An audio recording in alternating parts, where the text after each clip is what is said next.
What are the topics that us singing teachers find ourselves banging on about daily? I can imagine that one of those things is vocal health.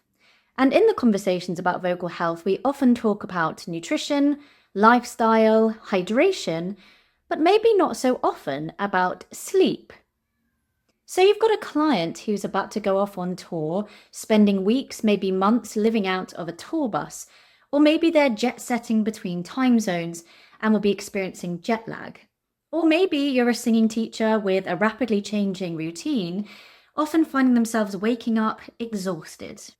Well, it's our pleasure to be welcoming Dr. Jill McGarry from Sleep Better Doctor to this week's episode of the podcast to help us understand what sleep actually is and the stages of it, and how we can all make sure that we are getting better quality sleep. Dr. Jill McGarry, what was the last dream that you remember having? Oh, wow, that is a really interesting question. I dream quite regularly, but that bit about remembering it is so relevant because I don't remember them. I kind of remember sometimes, a few seconds beforehand, but my sleep is so not regular at the moment. It varies quite a bit because lots of demands on family life at the moment means I'm not going to bed at exactly the same time and getting up at the same time. So I'm not able to have those moments as often as I used to. I know that's a really complicated answer, but maybe I could explain a little bit more about why sometimes we remember dreams and why we don't other times. But my favorite one is a favorite one, but a favorite one because it helps people understand trauma a little bit and about how nightmares can be healthy if you work through them. So as a child, I had a nightmare regularly about our house burning down.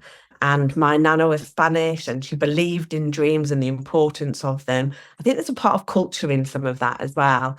And we created a plan for me to get out of the fire in my dreams.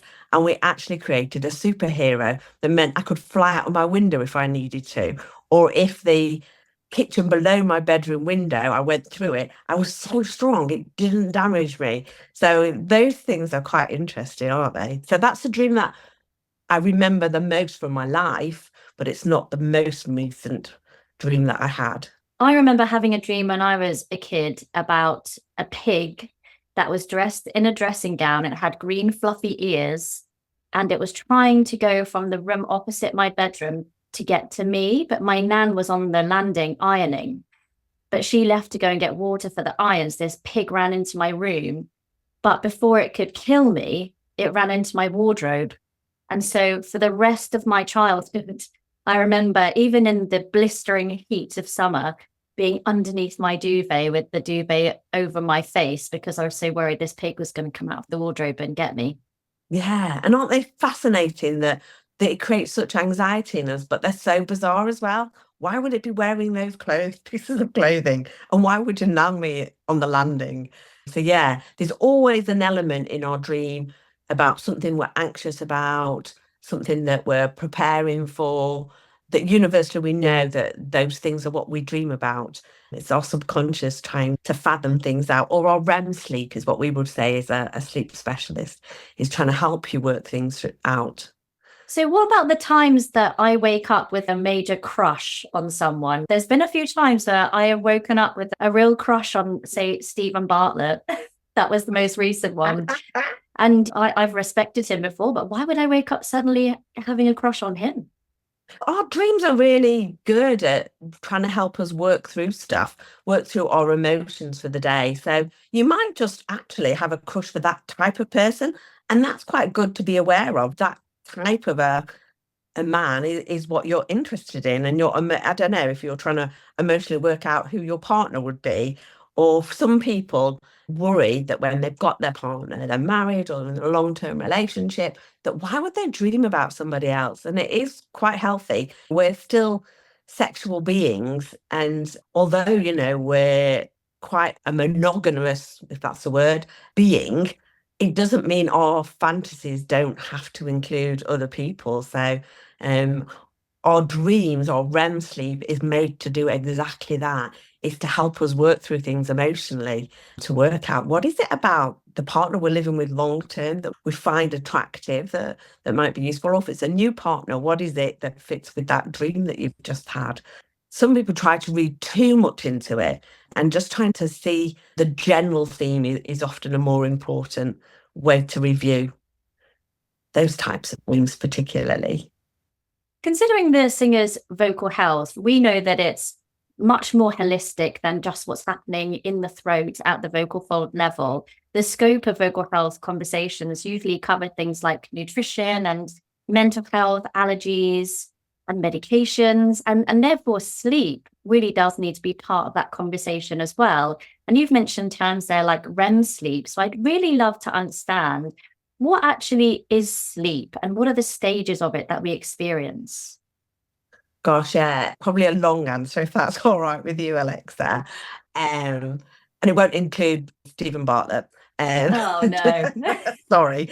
But yeah, in the past, we used to just think that when you're asleep, you're just unconscious. It's a bit like having an anesthetic, but it's not at all. We now have clever kits that we put on people's heads, and we can measure what's happening at night. And what's happening is we're going through 4 stages when we go to sleep. But Michael Mosley, the GP that recently died in the summer, actually described it a bit like being a seal. So at the beginning of the night, we're sort of on the surface of the water like a seal. And then we do a little dive down and we go through what is a horrible term called N1. It's very scientific. And that means like just dropping off to sleep. Do you ever have that feeling, Alexa, like you're falling off a cliff or you've just stepped off the curb? So that N1 is that jerky feeling. Yeah. And then we go into N2, which we often call light sleep. And we call it that because you might be woken up by sounds in the house, maybe a radiator gurgling or the wind brushing branches against the window. But later on in the night, you wouldn't wake up from it. So that's called light sleep. So that's the second stage. And then the third sleep is called deep sleep. And that's like the seal's deep dive. So it's gone past N1 and N2. And deep sleep is right almost at the seabed. So you're right at the bottom, and then you come up quite close to the surface to do REM sleep. So REM sleep stands for rapid eye movement. And that's called rapid eye movement because at that point, all that's happening is your eyes are moving and your diaphragm is moving because you still have to breathe when you're asleep. We wouldn't want it any other way. But the rest of your body is paralyzed. So I don't know if you've ever picked up a child and they're a complete dead weight. Their arms are so floppy. They look like they are dead. That's why it's called a dead weight. And that's because all their body muscles have gone into paralysis, we would call it. So they don't work. There's no muscle tone at all. It's just our eyes are moving and our diaphragm is helping us breathe. So that's called REM sleep. And that's when we do most of our dreaming. Science is getting even cleverer now to work out that after we do a little bit of dreaming in the deep dive bit when we're at the bottom of the bed, but REM sleep is quite close to the surface. So we don't just do one movement like that in the night, we do it 4 times. And it's really interesting. The first deep dive goes through N1, but you don't normally experience N1 again. The next time you do a dive, there's no N1. You don't get that jerk again. You just get it once at the beginning of the night. So sleep onset is quite a specific problem that you can't do the N1. For other people, for everybody, that dive is not the same every time that you do it. The first dive that you do, the deep sleep is quite long and the REM sleep near the surface is quite short. And then the next one, the long bit gets shorter, that deep dive gets shorter, and the REM gets a bit longer. And then by the time you get to the fourth one, just before morning, or the fifth one, your REM sleep is really long, and there's sometimes no deep sleep at all. And we do that on purpose because what's happening in some of light sleep, but lots of deep sleep, is our bodies are rejuvenating themselves. So like you were saying, for vocalists, you'd want good nutrition, you'd want good physical health to make sure your vocal cords are working well. Or when you are asleep in that deep sleep state, all our muscles are being repaired, all our toxins are being washed out, all our neurotransmitters are being rebalanced. So there's a hell of a lot that's really beneficial to our voices. It's not just our vocal boxes, is it? It's our lungs, it's our heart, all of those things working together. Knowing that all those things are being refreshed and replenished is a fantastic thing. But the other thing that's happening also in that deep dive bit, when you're right near the bottom of the seabed, is actually our memory is being refreshed. So I like to think of it a bit like a filing cabinet throughout the day. So, say like today, I parked my car near the business centre. I had some breakfast. I wore some different clothes earlier on today because I thought it was quite warm. I phoned my sister. I've done quite a few business calls, tons of information. So my in tray is quite big and quite full. And when I sleep tonight, my brain will look at all that information and go, yeah, Jill, you do not need to remember where you parked your car. You really do not need to remember what you wore this morning. You might need to remember a bit about what you said to your sister. So it'll go through all that information, get rid of a load of stuff, and move the rest of it into long-term memory so that you keep it for longer. So that when you wake up in the morning, your in tray's smaller so that you can fit more information in. So if you didn't get enough deep sleep, your in tray would be really full and you wouldn't be able to put much more in it. It'd just spill out, wouldn't it, and fall on the floor. So for singers that are trying to learn new songs and work out locations of places and people to contact and all those bits of information, if you don't get enough sleep, not only will your body not be recovered for the next day of singing, but all that information that you need to be able to organise your business, your career, your profession will start to fall off as well. And then it has a big impact on our health long term as well. We know that if we don't do that replenishing deep sleep, then we're more at risk of having different forms of cancers, different forms of heart conditions, our metabolic rate reduces, diabetes is more likely. So all sorts of things start to come into play. So you do a deep dive and you do a lot of that deep sleep in the first cycle in the night, because if you think about it evolutionary, when we were cavemen and cave women, if a lion and tiger was going to come along and we were inside the cave with our fire protecting us, the next day we'd want to be physically recovered more than emotionally recovered. So the beginning of the night, you use up more of your sleep time to physically recover. And then if you've got time and the fire's still lit and the tigers and lions haven't got in, then you have time to emotionally recover from the trauma of it. So that's why quite often we remember our dreams because they happen in the more they've got more chance of remembering them because it's longer in the morning than it is at night. But that's why we do more of it in the morning, is because we've got the chance to do it, I suppose is the best way to describe it. And we use that REM sleep to work through things emotionally. Actually, thinking about singing and songwriting, I don't know who it is, but I think it's either Paul McCartney or Mick Jagger, somebody from that era would, I can't remember which one of the two, I think it's one of those two, said that they wrote quite a lot of their songs and their lyrics in their dreams, and they would have a pad by the side of the bed and they would write them down, ready to use the next day, because that's when we're really creative. That's why we have, like your strange one about the pig dressed up or me flying through the floors of the kitchen. Those things are possible because what happens in our REM sleep and all night actually is our brain parts are no longer working separately. There's a lot more integration. So, like, I'm using my hands loads now. So, as I'm talking during the daytime, my motor cortex, which is at the top of my brain, is working tons because I'm using my hands, I'm using my voice. And my Broca area and my Wernicke area, which are my language and understanding speech, are working quite hard at the moment.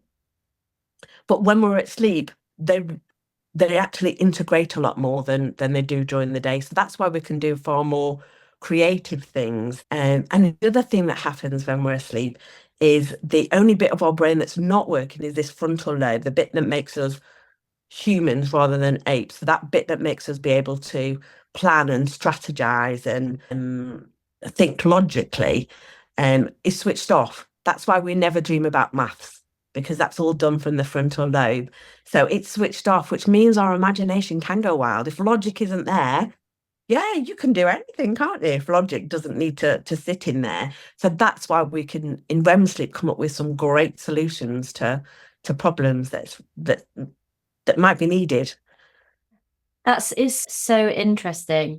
And I consider myself to be quite a boss at sleeping. I can pretty much fall asleep anywhere, even when I went to see Infinity War, one of the best Marvel films that you'll come across, in my opinion, at the cinema with my husband, who won't let me forget that I did it.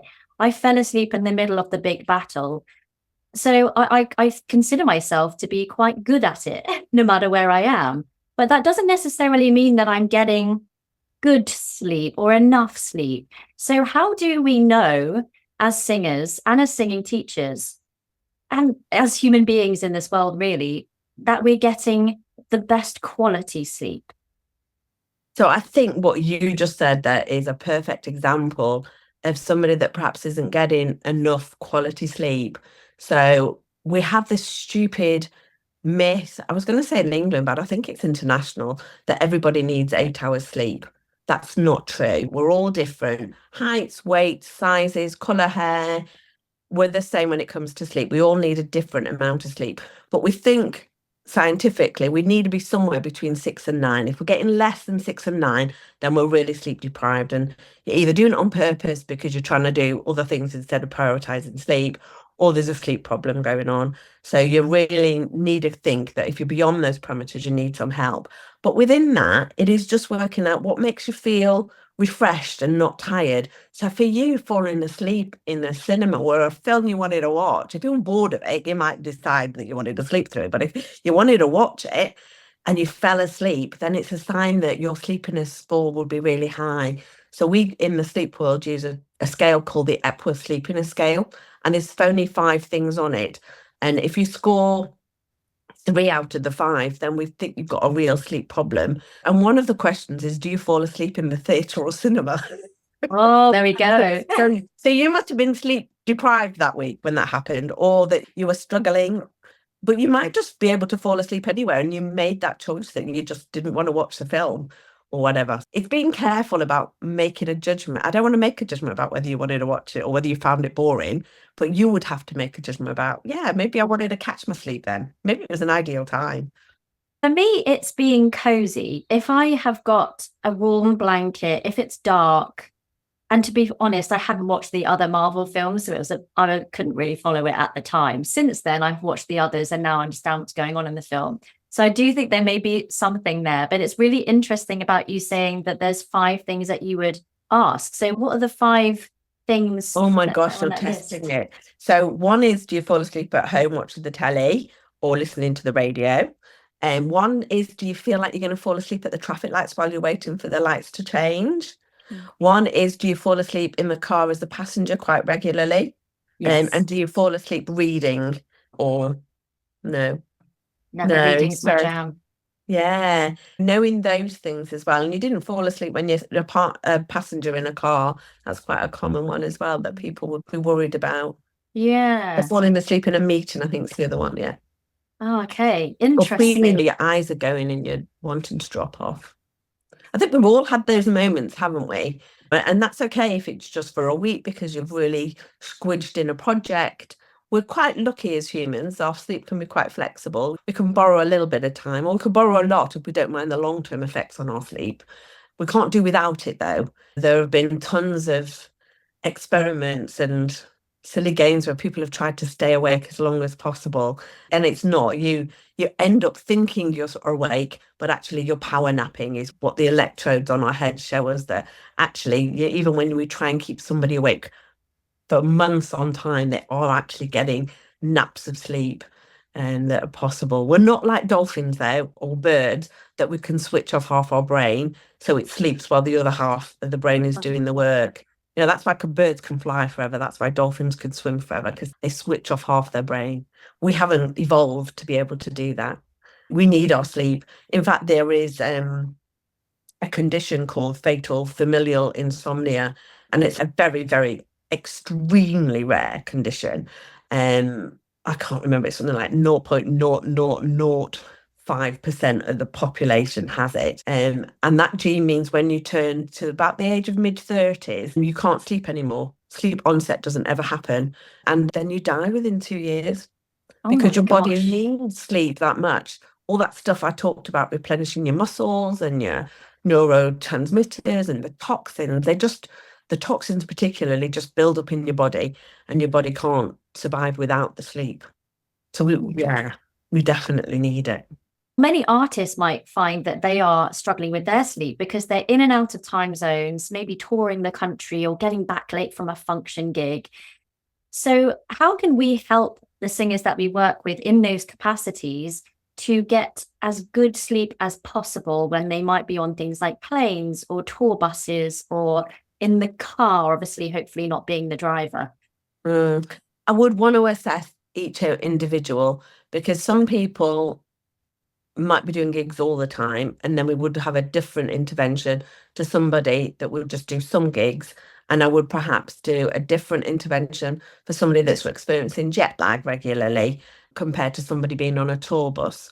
So one of my favourite pieces of advice for athletes as well as performers is that you choose the hotel really carefully, and you choose your room in the hotel really carefully. Because if you're going to have odd sleep, you want it to be as best good a quality as possible. So you would want to choose a bedroom that's on a high floor, because you're not near kids. So families usually choose the lower level floors. So you're not going to have noises from kids waking in the night or babies screaming. So higher floors and a bedroom that's away from the lift, because people make a lot more noise as they're getting in and out of lifts. So just having that little bit of basic advice, that means when you actually do get in your bed, you're going to get the best quality sleep possible, is really important. But you might also want to think about taking like a pillow with you, so that you have some things that make you still feel comfortable. So anything that you think would make yourself feel like you were safe, that feeling of comfort that you talked about before, and feeling cozy in the cinema, if you can replicate that wherever you go. The cyclists in the Tour de France and the Olympics, the British cyclists, are doing really well, aren't they? We're now known to be excellent at it. We weren't excellent at it, but we have had some sleep experts work with them, and they actually take their own sleep pods with them on those events. So now footballers are copying the same thing. They're taking sleep pods with them. They're not sleeping in the hotel beds. They're taking their own bedding. In some cases, when they're, well, like Liverpool Football Club, they're taking their own mattresses, because comfort is really important. And your mattress is different to the next person mattress that works for you. So taking it with you to enable you to get the best sleep is fantastic. If I'm working with somebody that's, I don't know, some famous person, I'm trying to think of all sorts of names, and they could take huge amounts of kit with them, I would definitely be saying, yeah, put in your tour bus at the bottom a load of mattresses, especially for your main singers and band players. They need to take their own mattresses and sheets as well, that would be useful for them, thinking about what smells. Lots of performers and like Olympians that, they don't get much money though, and they have to do things on a shoestring because the industry doesn't pay them well. They've got to have a second job. Often we'll talk about setting a routine, because our sleep's a little bit unconscious. We don't want to think about it too much. We want it to just happen. The more we think about it, the worse it gets. So having a nice, healthy routine can be good. So if somebody's doing a night gig, no matter what time they finish at, you'd want them to do the same, maybe 10 stages, so that their body gets that same kind of rhythm. Oh, okay. No matter whether it's 11 o'clock at night or 4 o'clock in the morning, these are the 10 things that I do. And therefore the sleep is more likely to happen, because it's got into that rhythm of going to bed. But it's the same things for other times, that you want to make it as dark as possible. So some people might be coming in from doing a gig at the same time as night shift workers will be coming in like 4 or 5 o'clock in the morning, and the sun might be rising. So what I would say then is you'd want to wear a cap and sunglasses, because you don't want the bright light of the day hitting your eyes, giving your brain a signal that the day's starting, because you want to go home and go to sleep, don't you? So often we talk about what you do during the day is more important than what you do at night.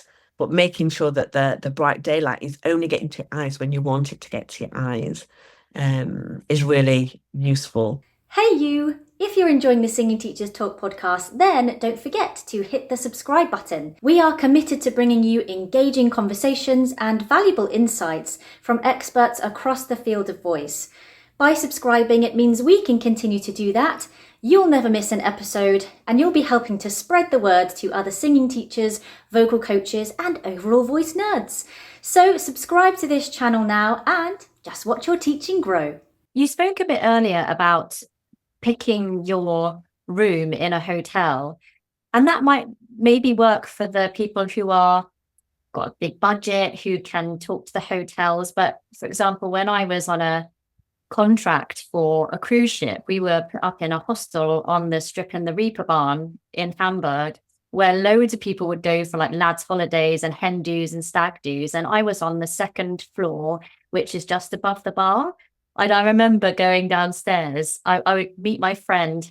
She was on the opposite side of the hostel. We'd meet in the kitchen to get a cup of tea. We could talk about tea and what we drink in a second before bed. And I didn't get the memo because when I came down to the kitchen, a friendie was there and I walked in on a stripper, which was not what I was expecting to have with my PG tips, to be honest with you. I didn't get the memo at that time, but it was buzzing with excitement. How can we get better sleep when we are in a scenario where it's loud and there's music and there's cars and there's drunkards? Yeah, it's tough, isn't it? It's nice for them, but for being on the periphery of it and just stumbling upon it when you want your cup of tea is not easy at all, is it? But we are lucky today that we do have some gadgets that are really helpful. So have noise cancelling headphones can be useful, although some people talk about them not fitting well when they're in bed. And what we always want people to do, the best position for sleeping is on your side. So trying to find some that or a way of keeping them on your head. So some people wear a headband as well, so they stay in position. Some people don't like wearing them, so and but don't move much, so they might just put an ear pod, not an ear pod, an earplug in one ear. Some people will actually play their own music in their ear because often the noise from elsewhere changes quite often, doesn't it? And there's lots of squealing and giggling that is coming and going. Whereas if you play your own music in your AirPod or some music in your ear, then the chances are you can make it more constant rather than it being erratic, which will help because it's the erraticness when you're in that light sleep that makes you alert to what's going on again. So if we can get you past that light sleep stage and into deep sleep by having some other noises in your ear, it can be helpful. It might mean that you need a blackout mask. Wearing an eye mask can be really useful. Some people like the eye mask that actually slightly presses on the eyelid because it helps them stop their eyes moving as much. They quite like it. Other people hate that and they want the ones where they're quite like a shell so they don't touch even their eyelashes. So playing around with an eye mask if it's useful because some hotel rooms have the most, if it's a cheapo budget hotel, it might as well be just like a piece of lace against the window because it's just not doing anything at all. Some of the posh hotels, it's like a proper black room, isn't it, at night time? But the most important thing thinking about an eye mask is that you take one with you that's got an adjustable strap at the back, cheap ones that you'd get on a flight or I don't know, from the supermarket. They don't have an adjustable strap and they're not going to stay on your head well overnight. So they're not going to do the job. It would be better if you could push up a blackout blind. And it is useful that on Amazon now and other places, you can get some travel blackout blinds. So they're like a piece of material that kind of not sticks like glue, but can be peeled off and put on the next one and taken places for people that are really struggling. And that's because lots of people have different thicknesses of eyelids. Some people go, it doesn't bother me. And other people go, oh my God, I'm super sensitive to it, the light. So just knowing yourself well and which bits need to be adjusted and which bits you can't put up with is really relevant. But yeah, having a nice routine. I love the idea you went down for your PG tip and you always chatted to your friend in the kitchen. That would have been a little bit for you to help you have part of your routine to get off to sleep, no matter what the chaos is around you. Did it work? If even it was disturbed by a stripper. Yes. Maybe they entered your dreams later on. So we've mentioned mattresses, smells, pillows, eye masks, taking your own blackout blinds. And you also mentioned gadgets like the earbuds and the AirPods. We also have these very clever watches now, which tell us how good sleep is if you wear one at night. My husband's got a Garmin watch and he is very interested. I like to see what his little spikes have been. How accurate are they? Garmin's quite an accurate one. It's not as good as a kit that a sleep team would give you to. There's a Watch Pro and a Knox piece of kit. And they wouldn't just be on your wrist then. They'd measure via a microphone your snoring. You'd have electrodes on your legs to see how much your legs are moving, just so a sleep team could assess you more thoroughly. So it's quite basic information, but a Garmin's better than an Apple Watch. It says more accurate and more detailed information, but they're not as good as a proper sleep study. So if you're really having a sleep problem, it's nice, interesting information that you can take to your GP to say, look, I'm not just complaining about sleep. It's not just a feeling I've got. My scores are showing that I'm not doing very well. However, if you don't have a sleep problem, it is not the best thing to be looking at those scores, trying to get them better, because the best thing is you just feel rested, and to focus on whether you feel rested or not and what's happening in your life to try and change things slightly so that you can get more restful sleep is the most important thing, rather than looking at a watch and hoping that it will get better some nights rather than other nights is a better way of using those watches. So yeah, don't wear them all the time. Take them off after you've done a measurement and you think, yeah, I thought it was a sleep problem. It's not a sleep problem. Take it off, charge it at night, because it'll be measuring some of the great things that you might want to do during the day. But the worst thing for most people is they begin to become quite obsessed with getting their scores to be higher. And you can do that during the day. You can drink more water. You can take more steps upstairs. You can stand more often. You can do some more exercise. But you can't just make yourself have more REM sleep or make yourself have more deep sleep. It doesn't work like that. Our brains are really clever and it will give you what it wants. So there's been quite a few experiments done whereby they've measured how much an individual has of deep sleep at the start of the night and how much REM sleep.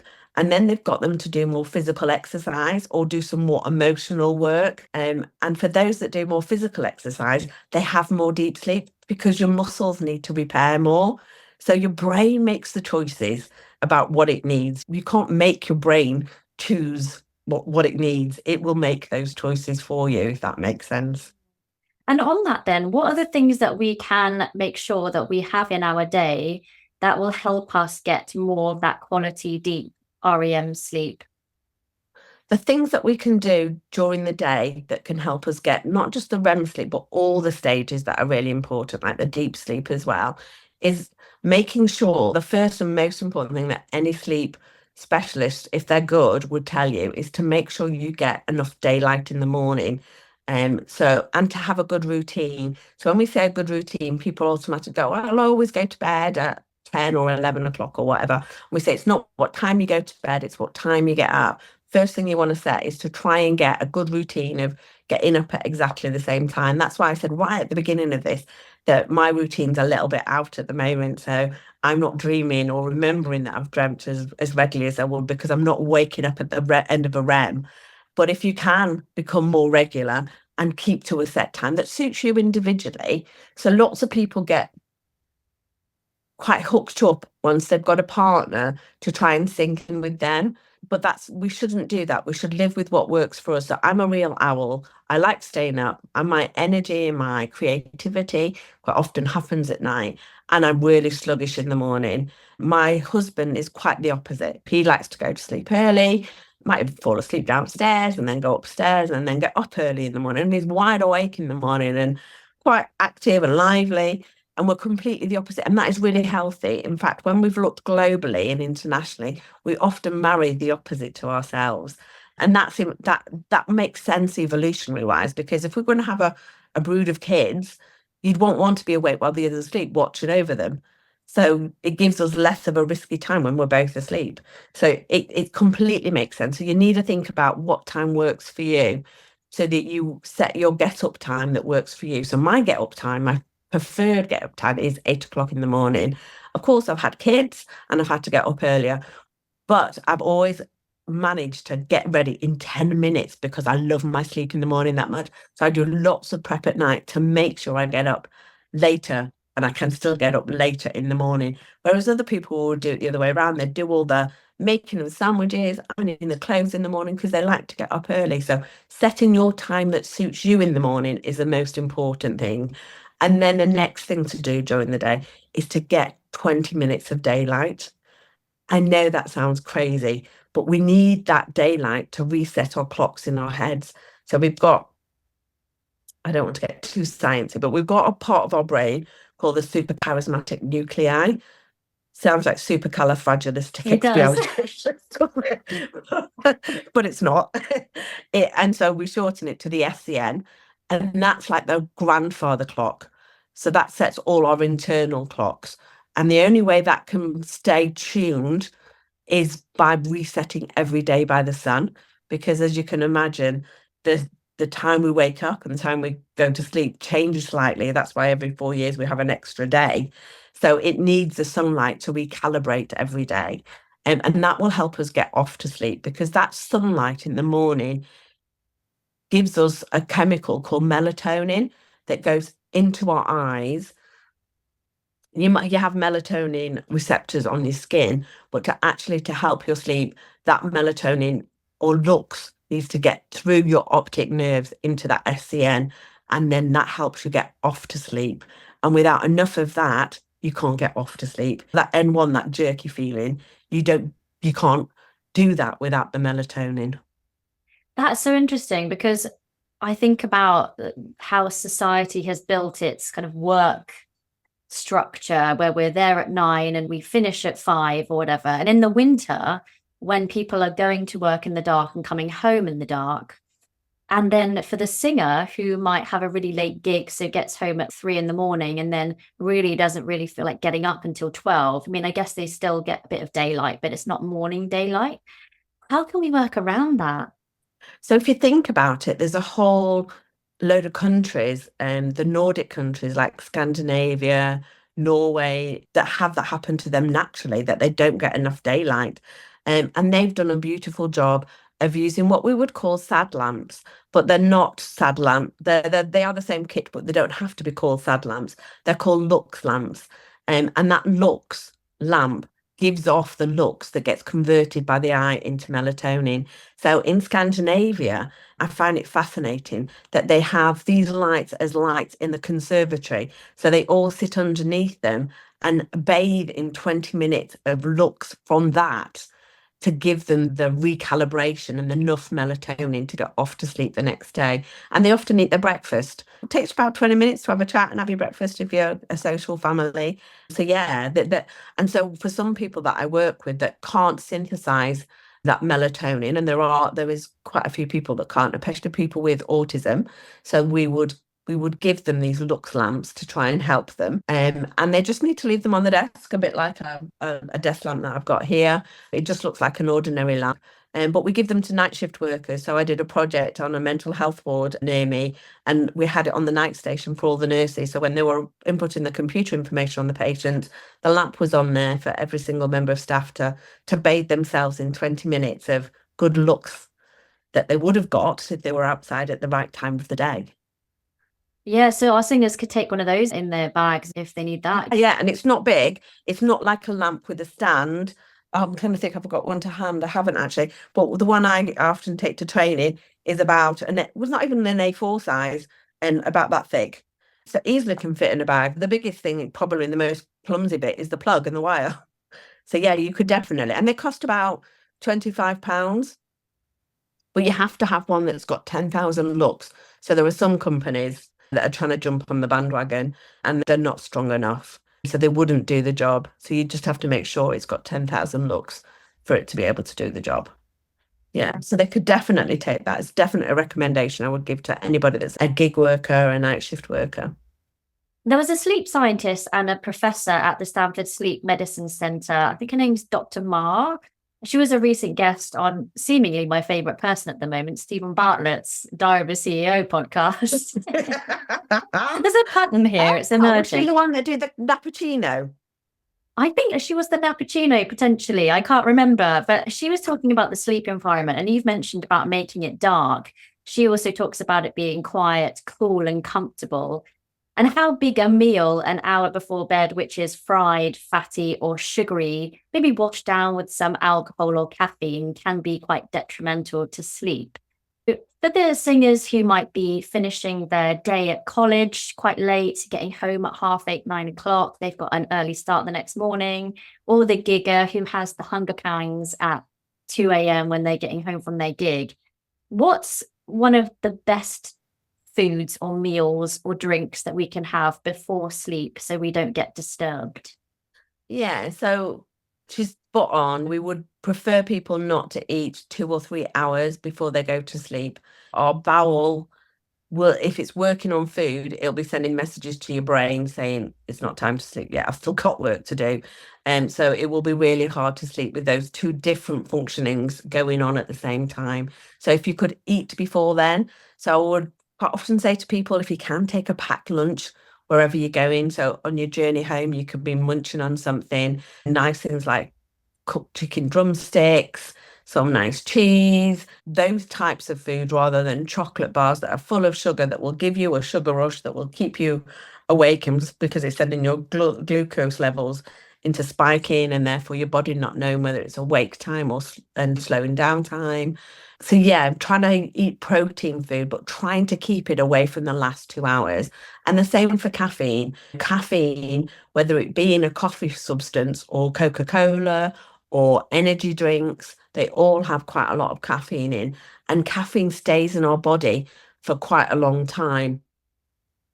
And caffeine binds to another chemical called adenosine that we need to help us stay asleep. And so if adenosine is bound to caffeine, then it doesn't help us stay asleep.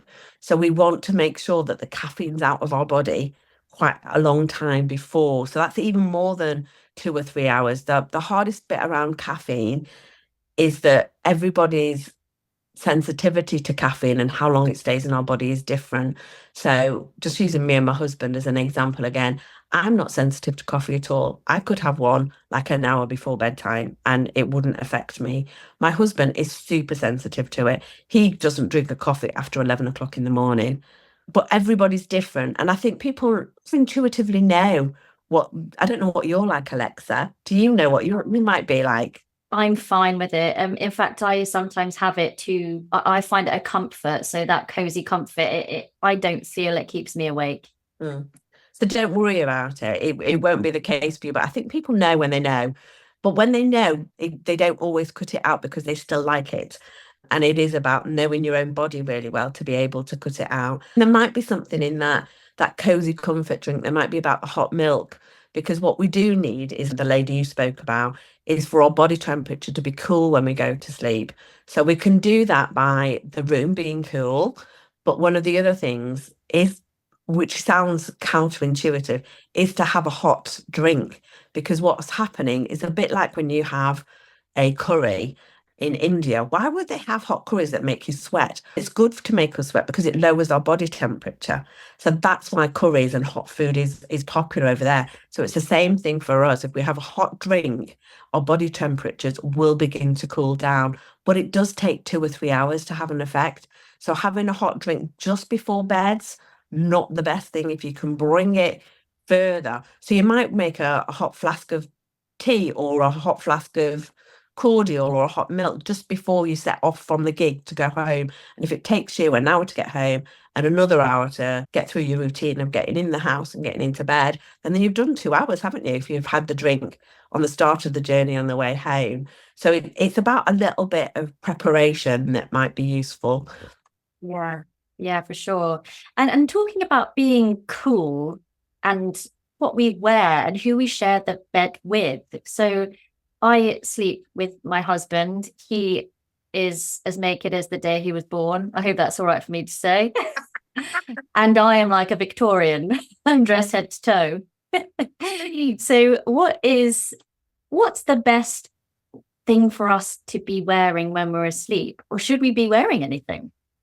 I think that's again just a real personal thing. I think some people are really cold. So one lady I worked with, her ability to regulate her temperature was really low, and she was really cold at night. So she was wearing gloves, she was wearing socks as well. Her extremities were the worst. But actually, we began to realize the one place you lose the most heat from is your head. And the way we managed to keep her warm in bed, and warm enough to be able to sleep, not too warm that she was overheating, was to put a hat on her. So she was able to tolerate things with a woolly hat on. So she actually wore a hot woolly hat in bed, whereas whatever your needs are is important. So for women going through the menopause, it might be layers that are important because somewhere in the night they might have a night sweat or the body will get hotter. And so they'll need to take layers off. When I go away and stay in a hotel, I always get really annoyed with hotel beds because they tuck the bedding in loads, don't they? And I like to stick my legs out sometimes in the middle of the night because I use my cold feet as a recalibration, making myself a little bit cooler. And being too wrapped up means I can't get my legs out. Whereas other people quite like that cozy tight feeling, don't they? So yeah, whatever suits you and is your needs is important to be aware of and to try and stick with. But yeah, not wearing things that make you feel constricted and might make you wake up that would be important. That's why being as naked as the day you were born is a good strategy. You're not going to get caught up in things. Some people like duvets, some people like covers and blankets. And I think when we're going through different temperature needs, then you might want to even think about whether one of you would want a different duvet number compared to the other person. So thinking about having two separate mattresses. I've worked with a young lady recently that she realized whenever she went through menstruation, she was really super hot. And therefore, being next to her new partner, and he was super hot, meant it became intolerable. So what they've now decided to do is to have a super king size bed and to have two mattresses. So his body heat isn't being transferred through the mattress, but it also means they can have different he can have a different quilt to her depending on what they need. But yeah, in some countries, it's not common in some countries to have double mattresses and super king size mattresses. They believe in sleeping separately. And if you look at us as primates, we don't sleep with our partners. You know, it's quite a modern thing to live in houses and for parents to sleep on their own in a bedroom. In some cultures, you sleep with your kids and you're all together, aren't you? And no two people are in one mattress, just the two of you together. It might be a whole bunch of people sleeping on all separate little beds of their own. So yeah, it's whatever floats your boat. And I often talk to people about the fact that if your partner snores, and it's something they need to work through, and it could be a real health problem, they may need to think about why they're snoring. But to help the other person, sleeping in a separate bedroom doesn't mean it's the end of the relationship. It can be really good for the relationship. Yeah. Oh, snoring is one of the worst things in the world. It's such an annoying noise. Why do we end up snoring? Oh, it's such a good question. I think I have got a book on my desk that can help describe it best or give you a picture of it. Why can I not find it? I'm still into something. Oh, here it is. So this is a picture of our throat and our tongue. So when we're stood upright, it looks like this. But oops, let me just go like that. So when we go to sleep and we're lying down, our tongue slips into this throat here, and it's the blocking of the throat that makes the noise. So if we can, rather than just go like that, but to go like that and sleep on our side rather than on our back, which will be there, then our tongue won't fall quite so into that gap. It is more likely to slip to the side and therefore still be forward and not too much in the throat. But quite often, I'll help people, and I can imagine this is for singers, is you've probably got good breathing skills, you know, that ability to use our noses and our throats and our tongues very effectively is not the case for everybody. And some people's tongue muscles have had very little practice at all. And so sometimes I will give them things to think about chewing just so that they can build up their tongue muscle so it's not as likely to slip into their throat. And also, the more you can breathe through your nose and use that pathway into your throat rather than your mouth breathing, the less likely snoring's going to be as well. Yeah, we had Patrick McCohen on our Focus on event on breathing a couple of years ago, and he's really an advocate for nasal breathing and the need for deep sleep. And he said if you have a stuffy nose, you're 2 to 3 times more likely to have a sleep disorder. And for sure, for singers, we want to make sure the airway isn't dry, and snoring and sleeping with the mouth open, catching flies definitely is an environment for dryness. So I tend to use the little breathe right strips or nasal strips across my nose.